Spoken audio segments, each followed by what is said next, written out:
এখন তো অন্তত নিরাপদে ঘুমাতে পারছে না এমন তো না। যে সমস্ত দেশে এই ধরনের অভ্যুত্থান হয়েছে, বিপ্লব হয়েছে, আপনি সুদানে যান, দেখেন যে মানুষ ঘুমাইতে পারে কিনা, কি ধরনের অবস্থা বিরাজ করছে। সেই দিক থেকে আমি বলবো যে আল্লাহর রহমতে বাংলাদেশ অনেক ভালো আছে, অনেক ভালো আছে। এই ধরনের একটা গণ অভ্যুত্থানের পরে একটা দেশে যেরকম হওয়ার কথা, আমরা কিন্তু সেরকম অবস্থার মুখোমুখি হই নাই। এটা আল্লাহর একটা বিশাল রহমত আমি আমি আমি বলবো। এবং জনগণের চেষ্টায় অন্তত দিন দিন এটা আইন শৃঙ্খলা পরিস্থিতির উন্নতি হচ্ছে। আমি মনে করি যে নির্বাচনের যে তারিখ আসতে আসতে ইনশাল্লাহ everything will be in place.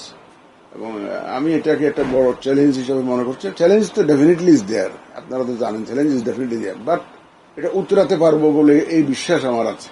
এটা উত্তরাতে পারবো। আইন শৃঙ্খলা পরিস্থিতির যে চ্যালেঞ্জটা রয়ে গেছে, বিশাল একটা চ্যালেঞ্জ রয়ে গেছে।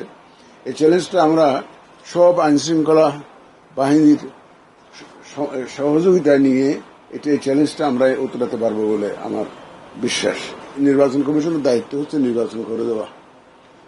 পলিটিশিয়ানরা ঠিক করেন কনস্টিটিউশন কি হবে, আইন কি হবে, তারা ঠিক করেন। এখন আলোচনা করে যদি এখন রাজনৈতিক বক্তব্য বিভিন্ন রকমের শুনতে পাচ্ছি। যেদিন কনস্টিটিউশন অ্যামেন্ডমেন্ট হবে, যে পদ্ধতি ডিফারেন্ট হবে, আমরা তো we are guided by the constitution and the existing ল।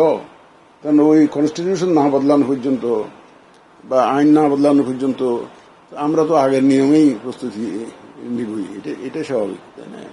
এইটাই প্রত্যাশিত। সবচেয়ে বড় চ্যালেঞ্জ হচ্ছে এখন মানুষের যে আস্থা ফিরিয়ে আনা নির্বাচন ব্যবস্থা, নির্বাচন কমিশন, নির্বাচন ব্যবস্থার উপরে মানুষের যে আস্থা ফিরিয়ে আনা, এটা একটা বড় চ্যালেঞ্জ আমাদের জন্য। সবচেয়ে বড় চ্যালেঞ্জ এটা। কিন্তু 2 নম্বর চ্যালেঞ্জ হচ্ছে ভোটারদেরকে ভোট কেন্দ্রমুখী করা। মানুষ তো আগে ধারণা করতো, আমরাই ধারণা করেছি, আর মানুষকে দোষ দিয়ে লাভ কি? যে আমি ধারণা করছি দূর দেয়া লাভ কি? আমার ছেলে তো ভোটার হয়ে ভোট না দিতে পারে, এখন আমেরিকা কানাডা চলে গেছে, বলে যে ভোটার হইলাম, জীবনের প্রথম ভোটে দিতে পারলাম না, চলে গেছে। এখন মানুষ তো আগ্রহ হারিয়ে ফেলেছিল, কারণ জানে যে আমি গেলেও যাই হবে, না গেলেও তাই হবে। সুতরাং মানুষ তো আগ্রহ, এই যে মানুষের যে আস্থা ফিরিয়ে আনা ইলেকট্রাল সিস্টেমের প্রতি, আমাদের এই যে ভোট ব্যবস্থার প্রতি যে আগ্রহ ফিরিয়ে আনা, এটা একটা one of the biggest challenges.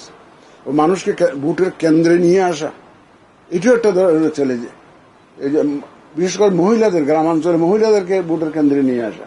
স্থানীয় সরকার নির্বাচনে চেয়ারম্যান মেম্বাররা থাকে নিজেরা পয়সা টয়সা খরচ করে, বিভিন্ন চেষ্টা তদবির করে মোটামুটি একটা উপস্থিতি নিশ্চিত করে, কিন্তু ন্যাশনাল ইলেকশনে তো ওইভাবে ইফেক্টিভলি মোবিলাইজ করার লোক পাওয়া যায় না। এই জন্য এই ভোটারকে কেন্দ্রে নিয়ে আসা, এটা একটা বড় চ্যালেঞ্জ। আমাদের চেষ্টা থাকবে to make the election as transparent as possible.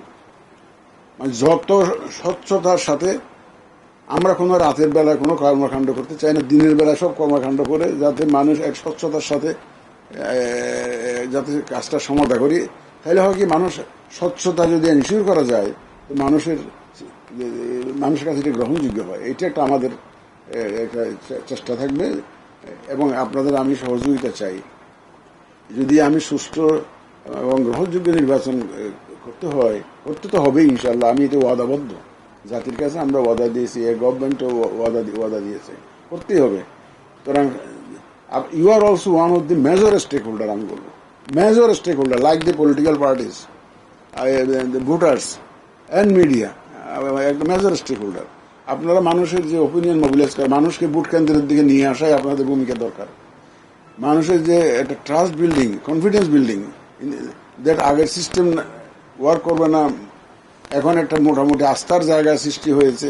কারণ আমরা তো কোনো দলীয় সরকারের অধীনে নাই, আমরা একটা নিরপেক্ষ ইন্টারিম গভর্নমেন্টের আন্ডারে ইয়েতে ইলেকশনটা করব।